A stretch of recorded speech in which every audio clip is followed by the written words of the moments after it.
O dabar tavo laikrodis dingo. Jokauju. Vėl nuspaudžiu. Nedaryk. Bet aš tą magnetuką, matai, reikia patraukti. Nes aš tą magnetuką, žinai, minku. Tai neminki. Ir dar sako, jis neturi ADHD. Čia yra visiškai. O, viskas filma. Tai jau nespaudžia.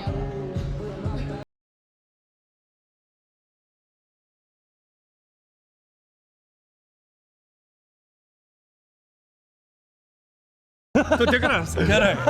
Labas visiems. Tai neslėpsiu, nemeluosiu, bet aš pamiršau, kas sakė. Tu man sakai, tu man kažkur matytas. Tai aš sakau, gal darbo biržoje, gal dar kažkur. Aš galvoju, gal jūs iš Wall Street... Okay. Neslėpsiu, nemeluosiu, bet net pažinau jūsų iš karto, Mantai. Sakyk man to, prašau. Mantai, tavęs iš karto net pažinau, bet ačiū Dievui, kad kolegės man padėjo ir pasakė, čia yra Mantas Wizard. Ir aš galvoju, kur girdėtas, kur matytas.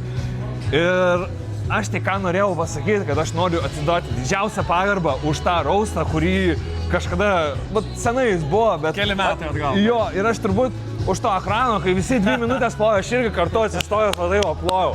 Didelis ačiū labai.